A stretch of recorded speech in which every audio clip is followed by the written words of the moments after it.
Good morning, Earthlings. How you doing today? Welcome to First Contact Radio. Glad you could make it. Let's jump into our cosmic weather for today, see what we have to deal with. Okay, our solar wind is currently at 289.5 kilometers per second. We have a planetary K index. It's at 0. Probably not going to get higher than a 1 in the next 24 hours unless something surprising happens. Coronal holes says nothing's facing towards the Earth. However, we do see there is coronal holes up there on the Sun. And our chance for flares are down 5% for an M class, 1% for X class. So we're in the safe zone there flare-wise. All right. Astrology, energy for today. Right here, we're between two signs again, which means we're void of course. That's on the unconscious mind, the moon sign. So we're between Scorpio and Sagittarius. So Scorpio is water sign, and Sagittarius, as we know, because we are in the sun sign of Sagittarius, is a fire sign. So you've got water and fire. Water and fire. Water's emotions, fire's ideas. So we're going from emotions, feelings into ideas. So perhaps how to channel those emotions into the ideas, or maybe out of those emotions came some new ideas and things we're going to work with. And don't be so in a hurry to try to put it all together today, because it is the void of course. So allow those ideas to percolate. The sun sign is Sagittarius, which is bringing on that idea of fire and creativity. Tomorrow is going to be a real strong day with both Sun and Moon in Sagittarius. So whatever ideas are percolating under the surface today, let them percolate. See what they're all about, so that as we move from the void of course on into a complete sign for the Moon, our thoughts will be more clear. We'll be working with that really strong energy tomorrow of that Sagittarius. All right, as we prepare for our new moon. Now, on the moon cycle, the moon phase, we're just about to the new moon, 4% of the way there. On the Mayan Oracle, it's a two-tone day. 2. The number 2 tone is called the lunar tone of challenge. So today is a lunar Earth, Earth right in the middle, lunar Earth guided by the moon, which is above it. Supporting cast members, you have the challenging energy of the day is the hand, is accomplishment. Like-minded energy is our ability to receive inspiration, listen to the wind, our ability to hear what's going on out there. And our hidden power is the seed. And the seed is growth. So these are our energies around us today. The phrase is, I polarize in order to evolve, stabilizing synchronicity. I seal the matrix of navigation with the lunar tone of challenge. I am guided by the power of universal water. And today is one of those galactic activation portal days right down here. The reason being is because we are 4 columns over, 4 rows up. So in that position right here, you can see that we are in one of those synchronistic periods of time. And all this means is the energy is a little bit more intense, and just something to be aware of. All right. Very good. So that's our cosmic weather for today. Now, one thing I forgot to mention yesterday, Happy Hanukkah. Today we are in the midst of Hanukkah, and as such, I wanted to bring this information up here.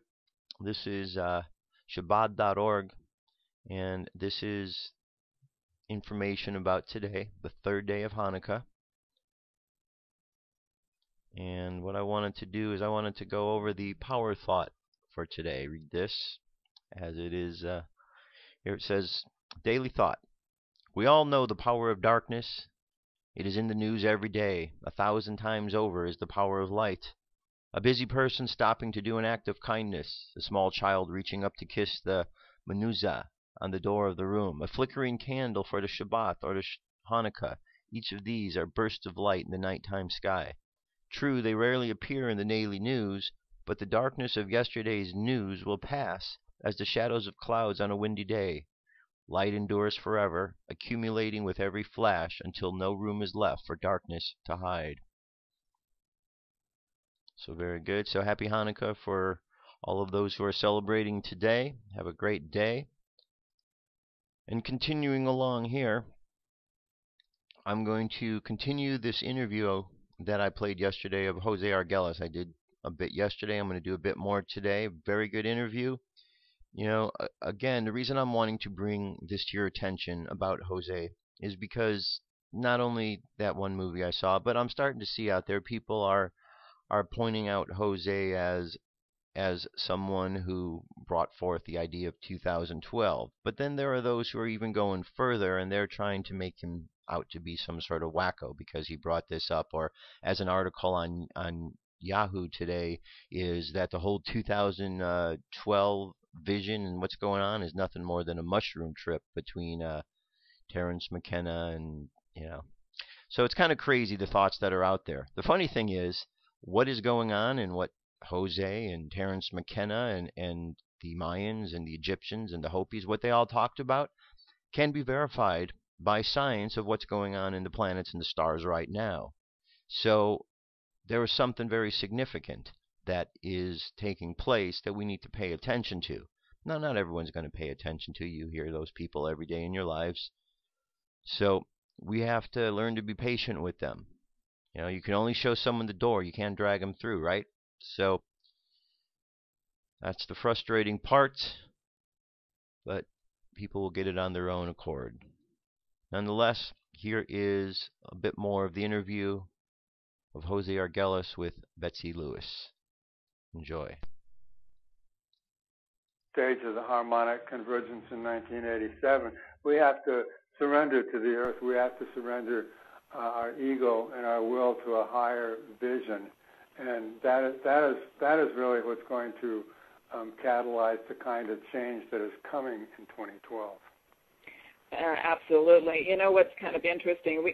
I don't think we as collectively as a human race realize how powerful our thoughts are out there, our intent. And I know one thing that I heard or read about was when 9/11 happened, I guess it triggered something in the satellites in the north and south hemisphere were picking up Earth's magnetic field and spiked off the charts on 9/11. Yeah. And they said that it's from the human emotion did that. It spiked the magnetic field in the Earth, and we affected the Earth. All of us did that. Isn't that amazing? Yeah, it is. It's true. We affected the Earth in 1987. That was another effect. There's a man, Dr. Roger Nelson at Princeton University, who has a noosphere website there. And he's been doing research, and his colleagues have been doing research. I believe some of that information came from him. They've been doing research on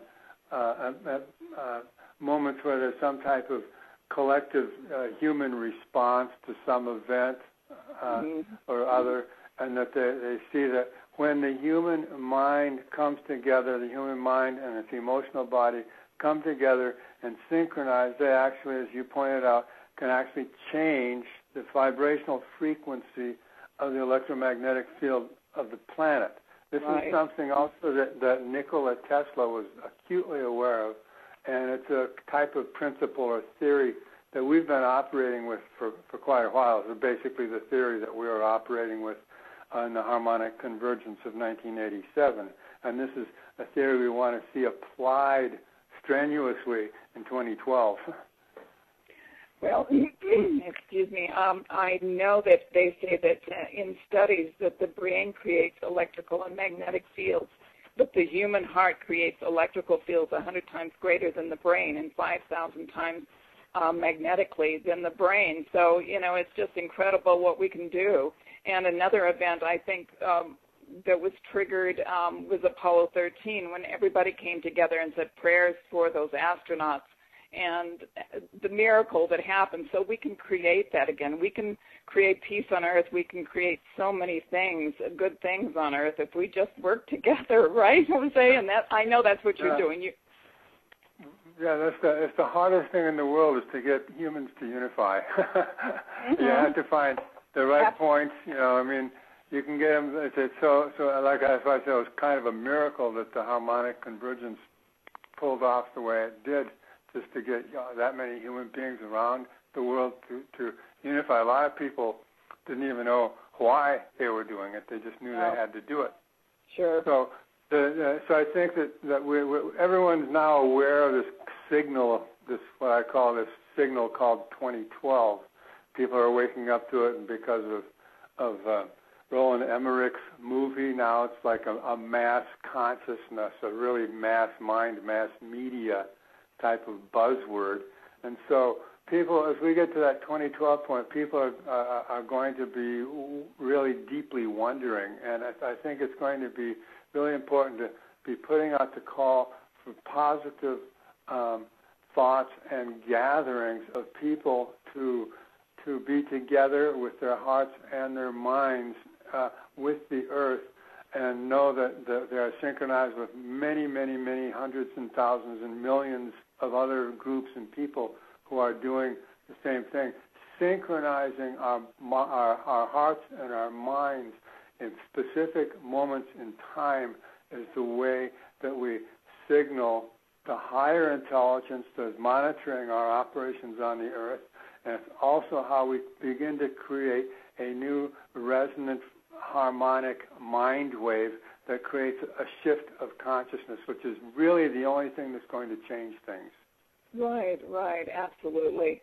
And I wanted to talk about your, well, maybe I should ask you this. Are you planning another harmonic convergence before the 12/12 or the 12/21 date? Well, what we're looking at right now, we're looking at the whole year of 2012 that we're calling the harmonic convergence of 2012. There's already any number of events that are being planned and coordinated. There's one by a man named Bill Gladstone. He's calling for a big event on August 11th of 2012. Other people are calling for other events. What we want to do is put out the call, coordinate all the different events, and then also call for specific event points where people will gather. We'll definitely be calling for one on December 21st, 2012, but we'll also call for a number of other ones during that time as kind of staging points. And these will be similar to the harmonic convergence of 1987. We will be wanting people to gather in natural places, sacred sites, whether they're natural or historical monuments or whatever they may be, and to gather with the intention of, as we had it back then, of surrendering to the earth, of waiting for the higher vision to come in, of putting out the call to the higher intelligence, and wire the planetary field in that particular way. Harmonic Convergence 2012. Wow. Well, there's such polarization right now about global warming, and but we know something is going on right now. Everything is happening faster. There's something strange going on with the earth, with the earthquakes. The animals are feeling it, and I think we're all starting to feel it. And all the planets in our solar system are doing some strange things. Jupiter and its magnetic fields have doubled in the last few years. Mars has global warming, and I know we're not out there causing that. And there's just incredible, strange things going on. So I know you see something coming up too, don't you? Some big event. Yes. Well, that's the whole point of this 2012 phenomenon, is that we have to understand that we're involved in, first of all, in a type of solar galactic or cosmic process. There's a shift that's going across the board, across the whole solar system. The sun itself is changing, and because it's a star, all stars have their own evolutionary process, and particularly stars that have planetary systems, that they constitute a whole large system called a heliosphere, and this whole system itself is changing. So we're experiencing some of those changes here. We have a particular, as human beings on this planet, we're at a particular point of destiny where the karmic load that we've been carrying and actually amplifying through our heedlessness over the last 5,000 years is reaching a critical point of causing nature to have a type of feedback to the effects of our human thought and our human actions. And this feedback effect of nature is, that's what's creating the different earthquakes and tsunamis, like this set of tsunamis and earthquakes that happened just recently across the Ring of Fire in Indonesia and in the Pacific Islands was very, very interesting and unusual. It was like a movement of a whole tectonic plate that was occurring. And as these plates start to move, down here where we are in Australia and New Zealand, we're seeing massive amounts of icebergs and ice breaking off mangroves because they're floating up this way.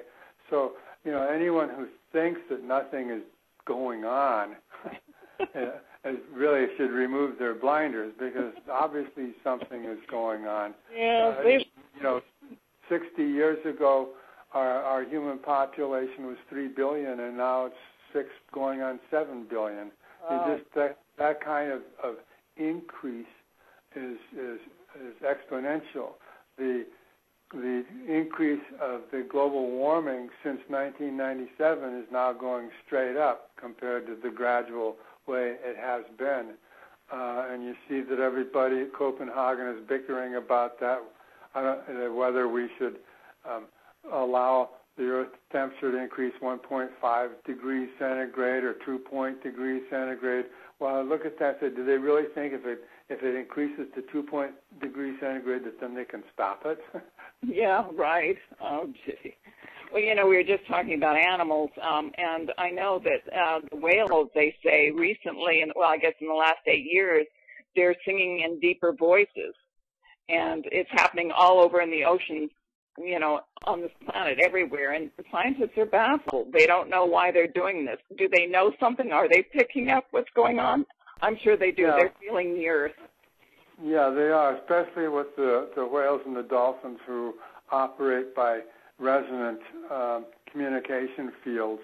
And as we know, that they are extraordinary beings, and they can operate. They're operating fully with their whole brain, and they can operate one half their brain and then turn that off and get the other half. So they don't. In that way, they don't need to sleep the way we do. And they, of course, have been monitoring the resonant frequency changes of the Earth. So that's basically they're responding to that and are signaling to us that that this great change is coming, and this change is coming at the end of 2012. And what we're talking about, as I said, is a shift in consciousness and a resonant frequency shift when we move from one time into another. All right, so before I go on, just wanted to throw in again, did you hear him talking about doom and gloom? No. Did you hear him talking about things that are negative? No. But yet this is what they're starting to say that he is about. Absolutely incredible that they would do this. But, the mainstream is going to spin things the way they're going to spin them. But you heard from his own words. This man talked about time. He talked about shift. He talked about consciousness. That's what he is talking about. So if you hear others out there bad-mouthing or saying stuff about Jose that is inaccurate, please point them in the direction of the correct information, because there's a lot of people misinformed about what's going on. And if they read the articles that are out there, which undoubtedly they will, they're going to continue to be misinformed.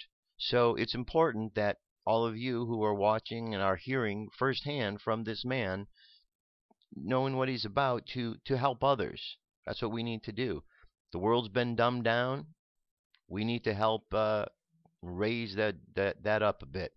All right, so anyway, let's jump on to our next phase. I'll be right back.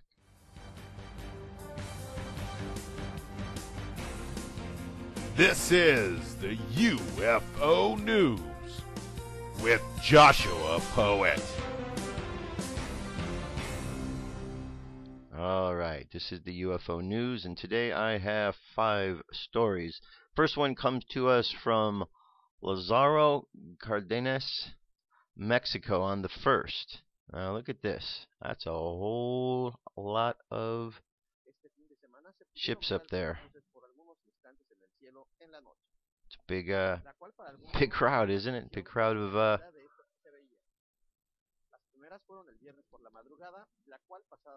So very interesting. Now, why do you think all of these ships are out there? You think they're just hanging out for no reason? You think they've decided to come and hang out around the earth and just observe what's going on for no particular reason? Because there seems to be a gathering. This is a large gathering, isn't it? And this isn't the only place we're seeing large gatherings. So another sign something is going on. This is in Mexico. Now moving from there, we're going to go to San Francisco. This was on the 8th. It says new footage of bright object hovering over the sky in San Francisco on Saturday. So let's take this here. Okay, you can see again a whole bunch of things. We got one right here, and then it looks like there's a bunch of things right here.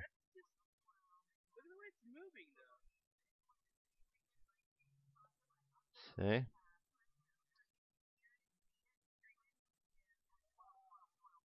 Alright, can you see those? It's better when you can enlarge the screen, but you got the one just dancing all around there, and you can see in the background here, we got a couple more that are blinking in and out. Okay, you see the triangle? So there you go. So we got multiple.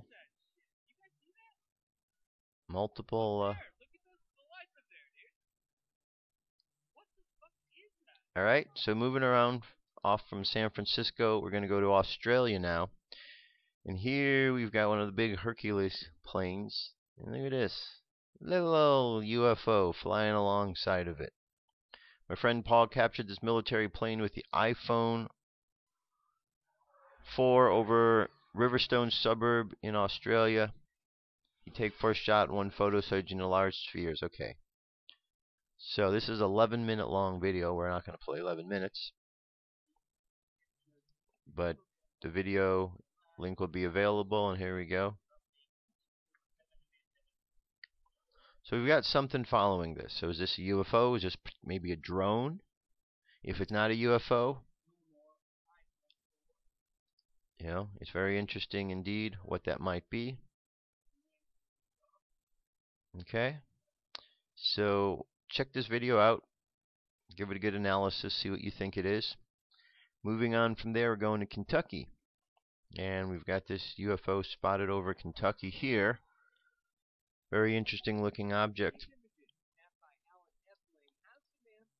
And that's saying something coming from a long-time amateur astronomer. I know a satellite when I see it. I track satellites with my ham radio and the telescope. But this object is like nothing he's ever seen. We were just sitting around talking, and she said there's a strange airplane in the sky. So Epling went to take a closer look. Like you had a giant mirror in the sky reflecting sunlight. And he saw something very different. And so I thought, well, there's a shiny helicopter or plane hovering up there. I'm going to look at it.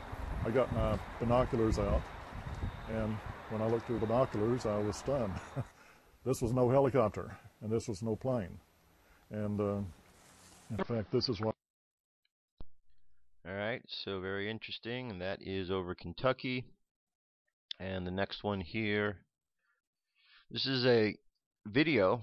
This is just a little 4-minute piece here, but this is a video. Open Minds put together this for you. It's they do a good job of bringing honest UFO information forward. The video discusses a few examples of highly legitimate research, such as the Rockefeller Papers, the French Cometa Report, which is one of the most important documents in ufology. So, check it out. One of the most famous phrases in government intelligence and military circles is need to know, usually referred to as a level of security clearance. In this new series that we've titled Your Need to Know, I will deliver past official documentation produced by various international governments on the UFO phenomenon.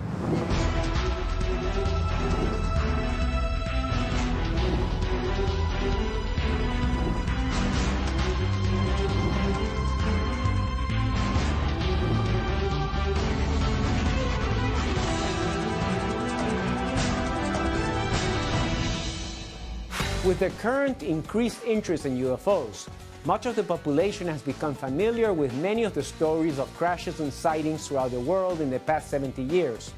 What most are not aware of or have forgotten is the large amount of official government documentation about events and occurrences in this field. In my 35-year career as a UFO journalist and researcher, I have not only been made aware of documents, but have also been involved in writing some, as well as attending the famous United Nations hearings on this issue. The first in our series will be the UFO briefing document, The Best Available Evidence, which is part of the so-called Rockefeller UFO Initiative. I had the opportunity to work on this project in the mid-90s, which was funded completely by Lawrence Rockefeller. This document was intended to educate higher government officials and VIPs of what occurred up to that date, and what government officials stated about the phenomenon in hopes of bringing about objective disclosure. It contains a complete case history report of major UFO events that happened worldwide from the 1940s to the 1990s. The report concisely summarizes the main UFO cases from each witness's perspective, providing official testimonies and in some cases original photographs of the events.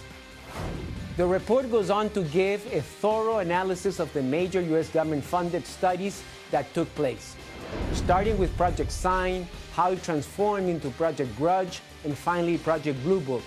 From there, it explores the congressional hearings held on the topic, which presented the government's conclusion of Blue Book and the Condon Committee.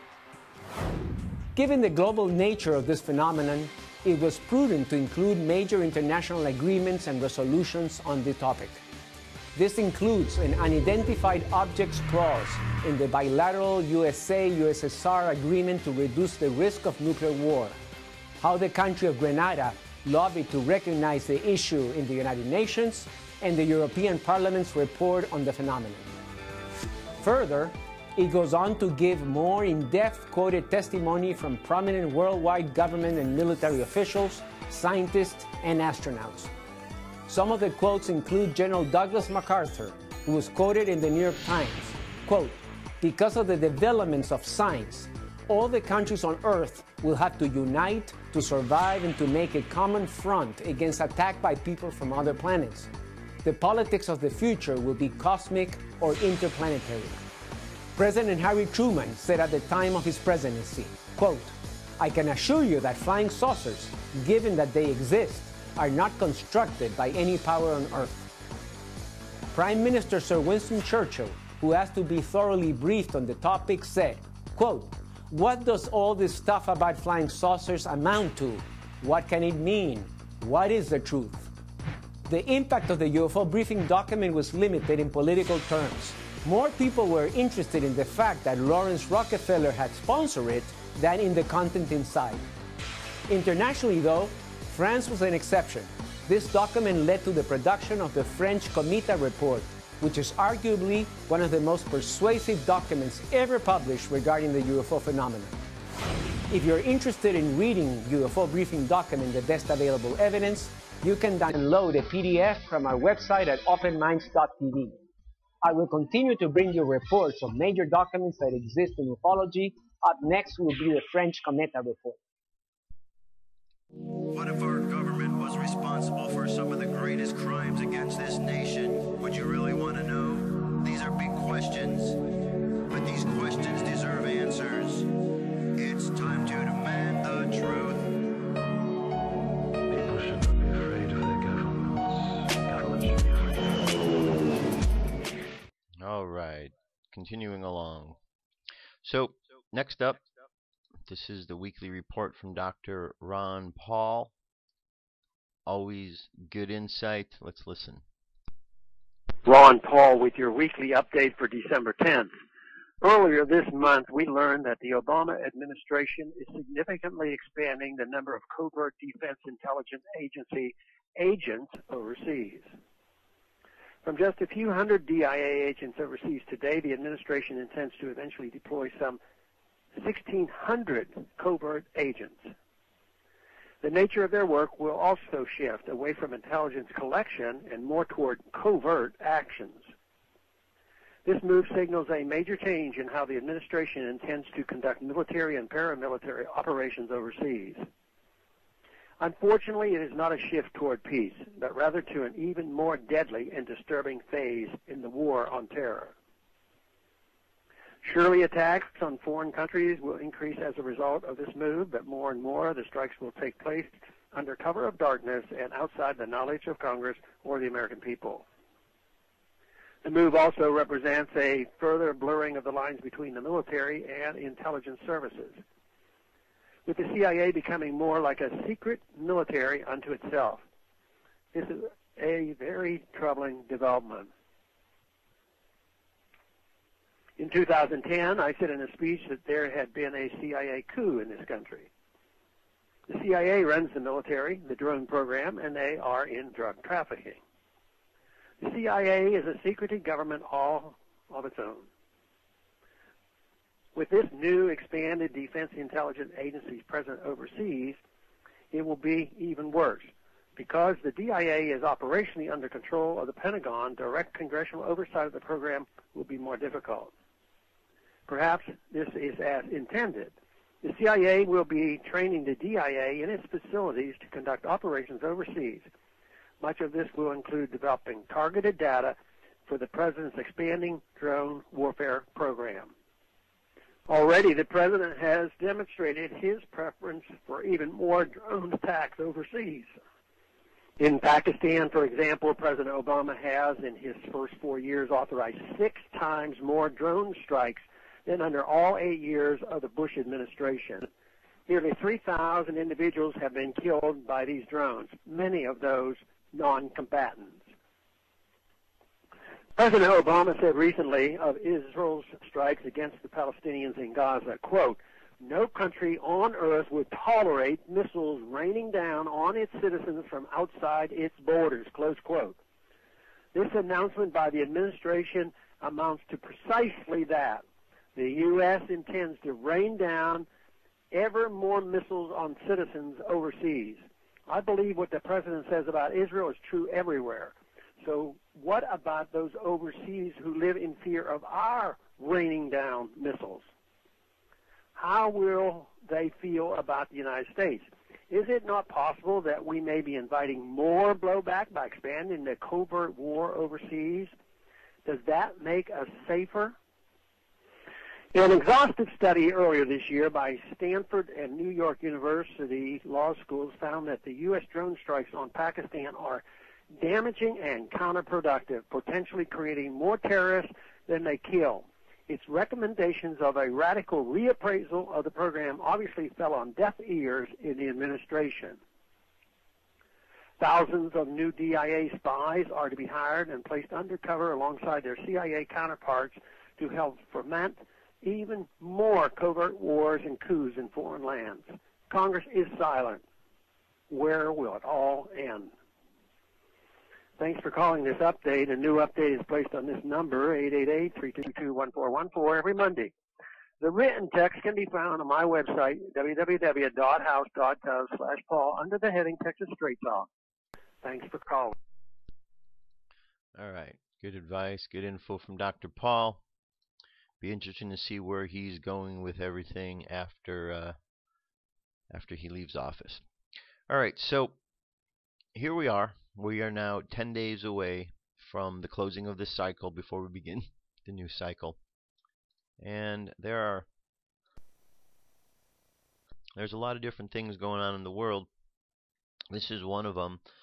This was, well, listen. Serious invasion at California beaches. Hundreds upon hundreds of squid.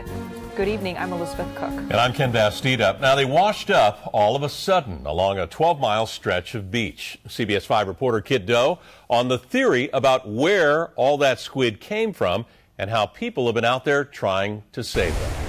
The beaches of Santa Cruz County are littered with the carcasses of thousands of Humboldt squid.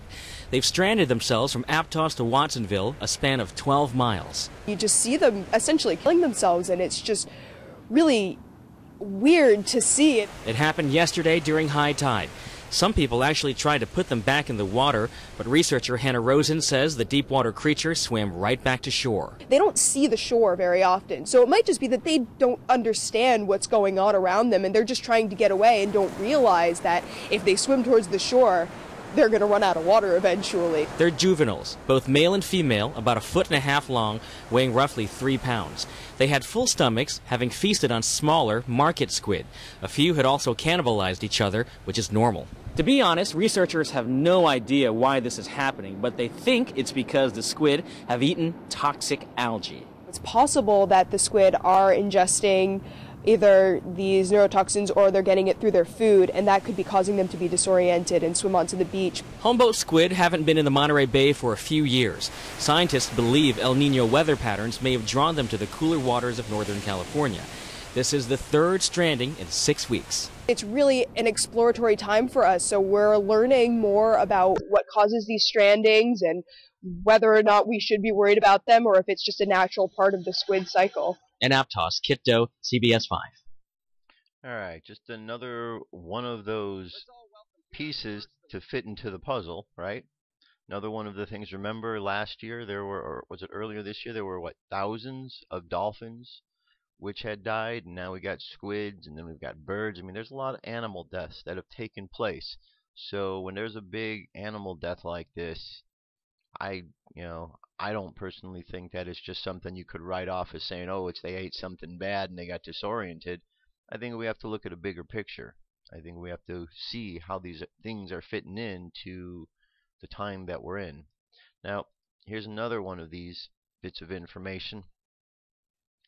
We hear about the Vatican. Well, now the Vatican is calling for world government and a new world order. So for a while there was talk about the Vatican and their involvement with politics and world affairs.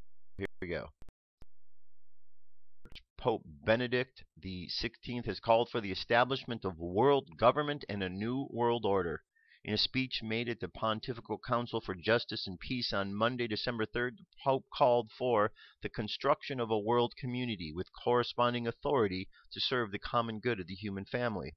As means of defending global peace and justice, the Pope's vision for the establishment of world government and a new world order is supposedly not to create a new superpower, but a new governing body that offers to those politicians who are responsible for making decisions criteria for judgment and practical guidelines. Well, guess what? It would happen to be that body, that political body, is actually in place already. So here we have the Pope is now going to usher in the New World Order by getting all of the Catholics and people to believe that this is a good thing. Good thing to have a one world government, right? We only need one world government. We just want a dictator to rule over us. Hey, I bet Obama's vying for that position, right? Okay, so another sign. We are at the end times. When you get the Vatican, which is pimping themselves now for the government, which we know is corrupt and evil, we can only then put the two together, saying if our governments are corrupt and evil and the Vatican is working in conjunction with the ideas of a world government, then perhaps they are corrupt and evil as well. And you know what? That's one of the talks that have been out there about the Vatican for quite some time, that they were an evil organization. And, perhaps a lot of Catholics have been fooled. Perhaps a lot of people around the world have been fooled by the Pope. Time will tell, but this is one of those signs that paying attention is important. All right, here's our 2-minute news from Suspicious Observers. Good morning, folks. Running a little late.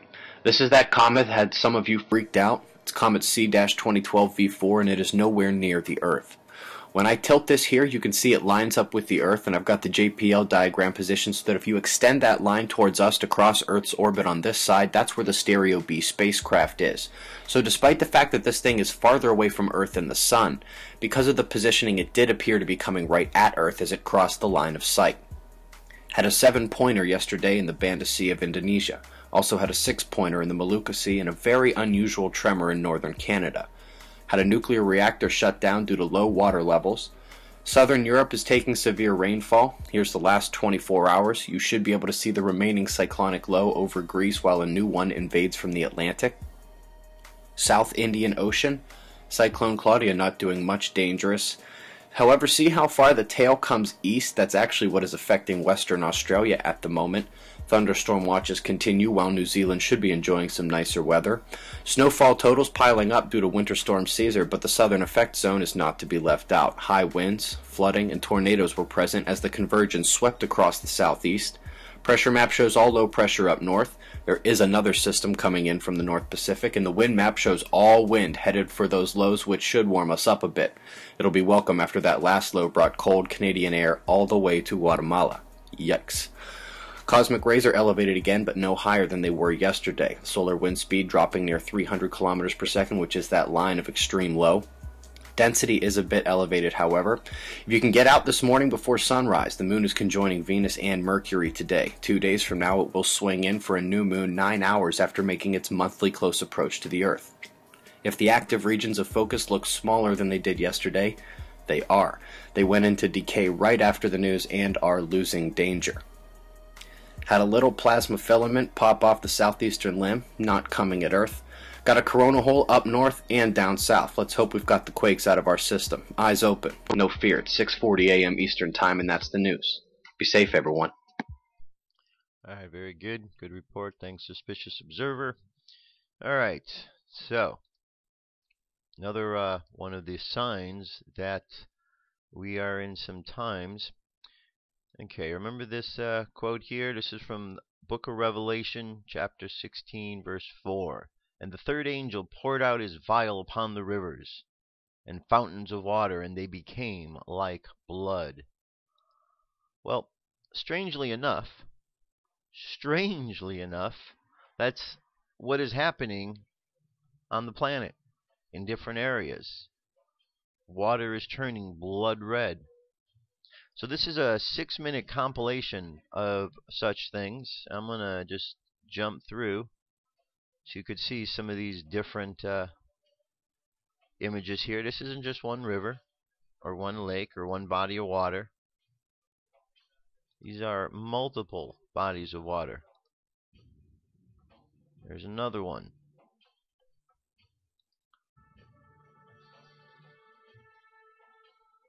So, is this a sign that we are in the end times? The times that we were told? Or are there those who are going to say, well, it's just a coincidence? But guess what? Let's talk about this coincidence. Somebody a long time ago said that there would be these type of signs, that we would see waters turning red. Strange coincidence that all those years ago they said that. It's written down, and hey, water's turning red. So,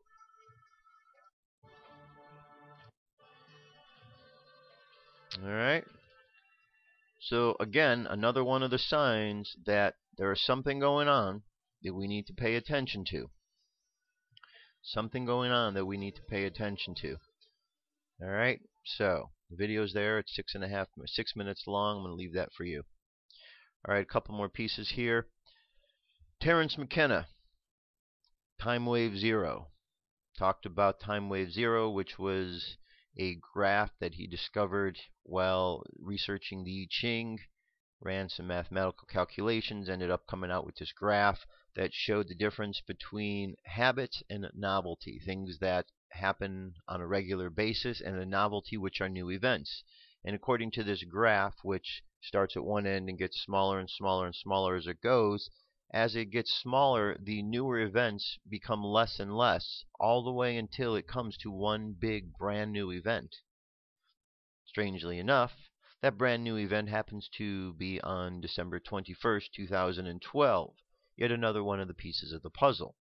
Now, Terence McKenna is mentioned in this article I told you about that's at Yahoo, but they're chalking it all up that this was just a mushroom trip, and the whole experience that he had was just based on that mushroom trip. Well, I hate to break it to you, Yahoo, but thumbs down, you are wrong. So thanks for playing, try again. And next time, why don't you actually use your search engine and find out what Terence McKenna was really about? And then instead of writing stupid articles and posting them on your webpage, maybe you might actually post something that's accurate, because you will have actually read your own information. Try that. And then instead of dissing someone who's put some information out there, maybe you might be a bit more informed. Okay? So let's look at this piece here. Is that the laws of physics are evolving to permit greater freedom. And we are, and people have said to me, well, don't you find it a little strange that such a momentous event would occur in human history? After all, human history is 10,000 years wide. The planet is 5 billion years old.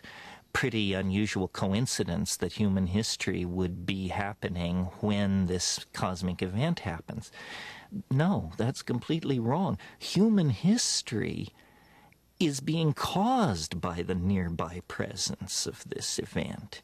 In other words, if you think of the event as something which has shells of influence, some of its shells of influence reach so far back in time that they drag life out of the primitive oceans.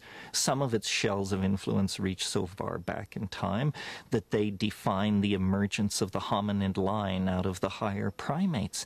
Some shells reach back to Egypt, some to medieval times. As you approach the present, it becomes stronger and stronger, but I would argue that the presence of human civilization on this planet is the strongest evidence we have that matter and organizational processes are about to make some kind of a leap to a new order of being. What history is the 25,000-year transition zone. Before you enter the zone, you're an animal. After you leave the zone, you're a god. But for 25,000 years, you're kind of an animal and kind of a god. And you're constantly being swamped by your animal nature, and then great teachers are appearing and dragging people back to the right line. And we are schizophrenic in history. A friend of mine once said, he said, history is the shock wave which precedes the eschaton. And I absolutely believe that. And I believe as historical processes intensify, it's reasonable to believe that we are ever closer to the eschaton. If my ideas seem strange to someone, I ask them, can you imagine this planet in 500 years? Given the propagation of ordinary historical and scientific rates of unfoldment and discovery, can you imagine this planet in 1,000 years? No, no one can imagine that, because processes are now in play which so totally rewrite the script that no one can imagine 100 years or 200 years in the future, because the discoveries which will be made in that span of time will so totally rewrite the human experience of itself and the environment that we cannot see deep into the future. And this indicates to me that the future is exploding in an asymptotic unfoldment into a kind of cultural superspace. And our own bafflement at the impossibility of conceiving any real future given the political and social and technological forces in play is proof of that. Before we go farther, I'd like you to attempt to give me a definition of concrescence and eschaton. Well, let's go backward. Eschaton first. Eschaton is a good word out of theology. It simply means the last thing. The last thing is the eschaton, and it is everything become one thing. For theologians, it's God. For somebody of a more materialist bent, it might be something else. But the eschaton is the last thing. Eschatology is the study of the time of the last thing. All right, very good. So, these are from their own, you're hearing the words from their own mouths. Okay, you heard Jose, you heard Terence McKenna. I have this feeling that what we're going to experience in the world is and this is based on things that I've been seeing lately, is called the dumbass effect. The dumbass effect is where there's all these people who are absolutely clueless about the works of Jose or Terence McKenna or really anyone who studied the Mayan calendar, but are going to be writing articles dismissing that information as being truthful simply because they don't believe it to be so. So we're going to see a lot of opinion things rather than people who actually studied this and have spent time studying it. So be prepared for that. Be prepared for a lot of stupid articles from people who haven't bothered to read or research any information that's out there. And expect that you're going to hear that the skeptics who've also never studied any of this information are also going to be the ones with the loudest voices during this period of time. I know, sometimes you would just like to take the skeptics and flick them right off the planet, but you can't do that. You just got to feel sorry for them that they're caught up in their world of disinformation. But I'm telling you, if God comes back, and if God was to tell humanity that screwed up and really kind of smack humanity upside the head, I, for one, would feel that would probably be justified. Because I could understand that if God was to look at humanity now, that God might be quite pissed at what's going on, because humanity hasn't listened to God. Humanity has turned its back on God. And yet the very humanity that turns its back on God is the same ones who will say God turned their back on them. So it's all screwed up. It's all backwards. So it's very important that we pay attention. Let's use this time to get right with ourselves, get right with God. This is the time I think we need to humble ourselves before the creative universe, before this whole process that's taking place. There's a lot of beings who aren't caring and thinking about this time. As I said, the dumbass effect. But we can't allow life anymore to be dictated by the lowest common denominator. Okay? If there's people that want to be misinformed, let them be misinformed. Doesn't mean that the standard of life and intelligence has to be based on their misunderstanding. We need to learn to rise above to the understandings of those who have spent time studying and putting forth the messages. And there's been a lot of great individuals who have done that. Not only individuals, but civilizations, races, groups of beings. So this piece here is a piece that comes from one of these groups, Native American groups, and this gentleman here, this is a 20-minute piece. I'm only going to play a few minutes just to get you set up with this, and then the link's available. This was sent to me from one of our viewers, I believe it's Seven Temples, and this is a piece, even though it says astrology forecast for December 6th, it's a bit more than just about December 6th. So check it out.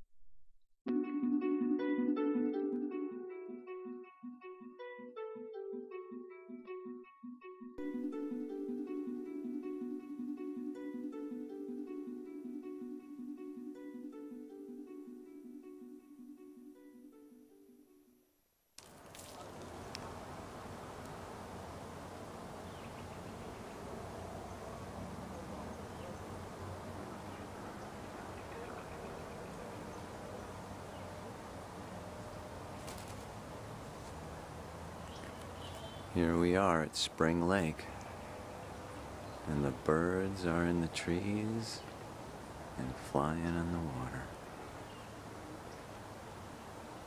Life is beautiful.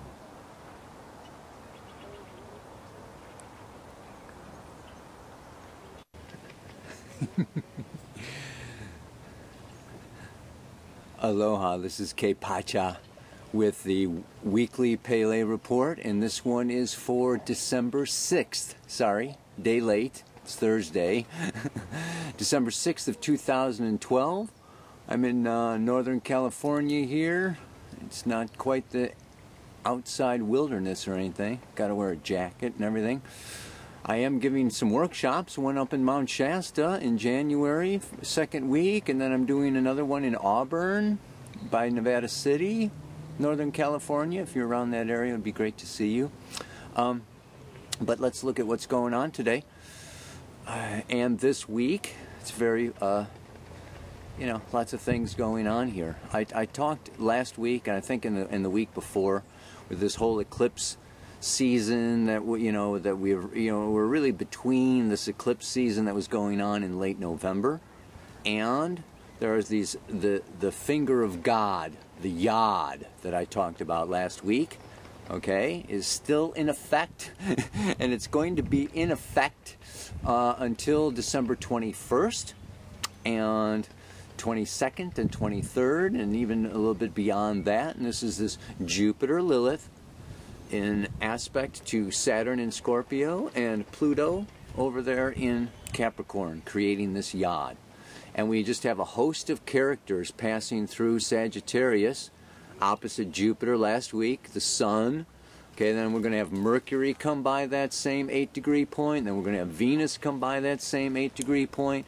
It's just, and the Moon is coming by that same 8-degree point next week. So we're going to, I want to talk about this Yod because it's in effect for a good solid month from, from November 21st, I'd say, November 23rd to December 21st, 23rd, all through Christmas.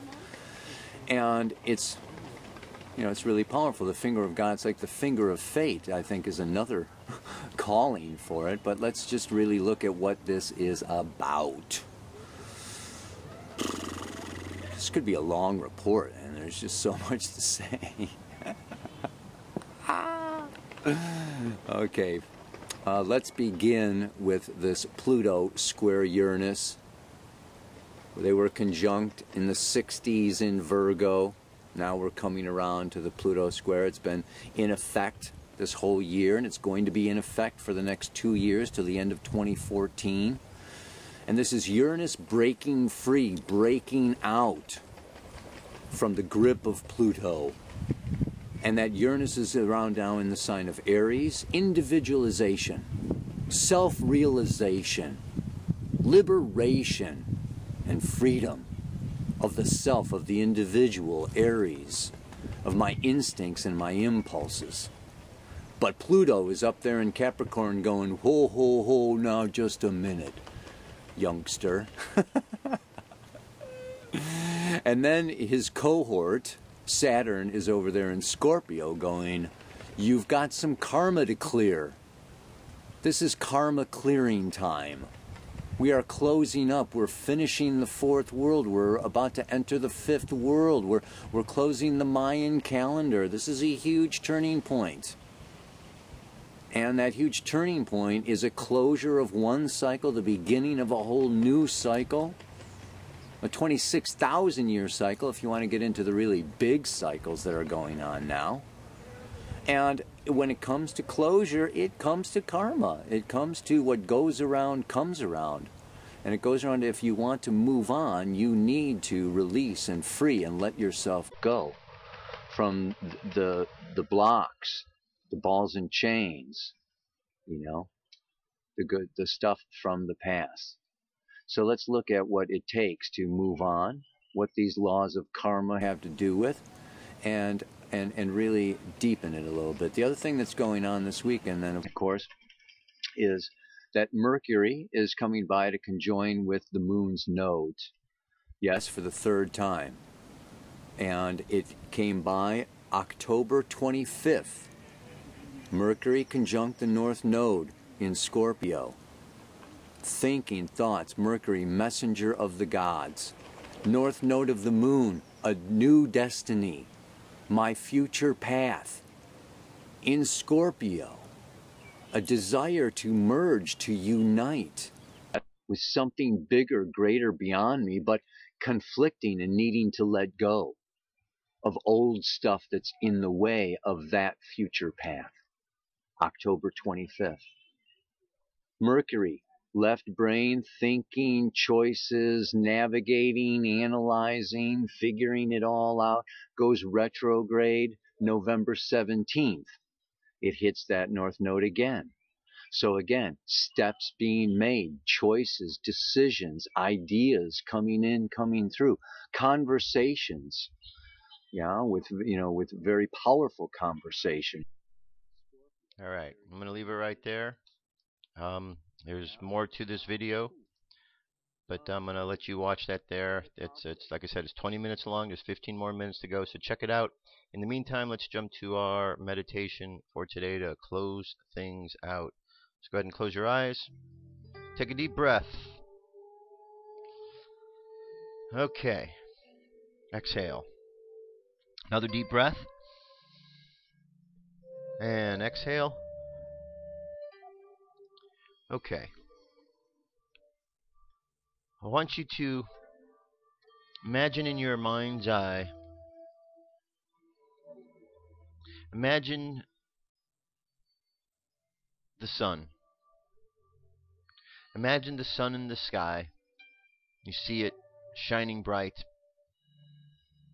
And as you are seeing the sun, you look at it in a whole new way, realizing that the sun is alive and that the sun is reacting to the forces around it at each and every moment. And that includes the forces from the earth and from the thoughts of those on the earth as well.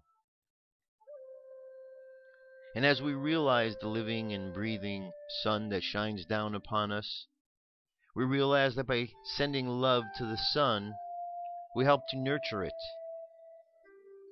with what it needs. By sending loving thoughts up to the sun, we send it a signal that we are evolving along, that we are part of the process,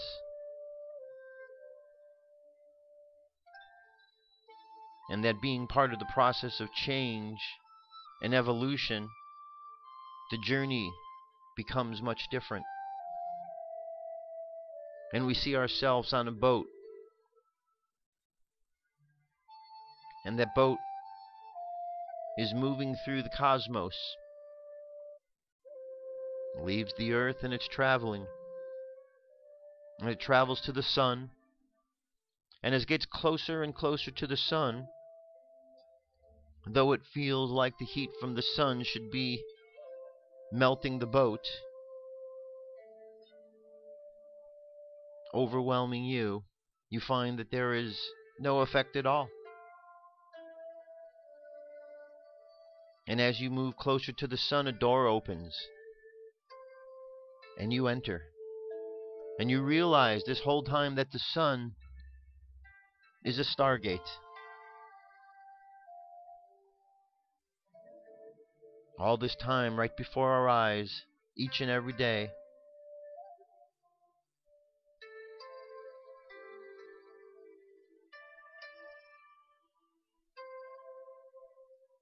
And as we contemplate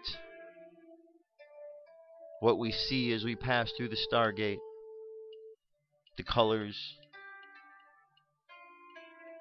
the movement of multiple dimensions moving by, we realize that the universe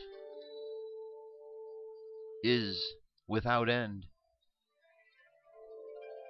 There are simply no more doors to go through, more opportunities to experience. And as we get to the other side of the sun, we experience peace, love, in ways much different from Earth. And we realize that there is nothing to be afraid of. That the sun is our friend, not our enemy. That life is our friend, and the process of evolution is a process of positive change. And we understand that our job is to fearlessly move forward and allow the evolutionary process to happen. So imagine yourself in space with your arms out, open to receive all that the universe has to provide, open to move through this change, this process that is taking place, and to do so as fearlessly as possible. So let's hold this idea of this fearlessness in our hearts. And as we do, let's bring our conscious mind back to the present moment on the count of 3. 3, coming back to the present moment, filled with confidence. 2, coming back to the present moment, filled with faith. And 1, coming back to the present moment, happy, healthy, and whole. Happy, healthy, and whole. All right, there you have it. We've made it through another show. So 10 more days to go till this cycle closes and we begin the new cycle. So make these last 10 days count. Spend some time, doing an assessment of what you've done in life, where you've been, what you've accomplished, what kind of problems and things you need to let go of. Use this as a moment just to let go of all of that additional baggage. Because when the new cycle begins, we want to start fresh. So close up all the old accounts, do what you need to there, and let's get ready for the fresh change ahead of us. I'll be back tomorrow with more news information. Thanks for being here. I will talk to you soon. Have an awesome day. Peace. I'm out of here.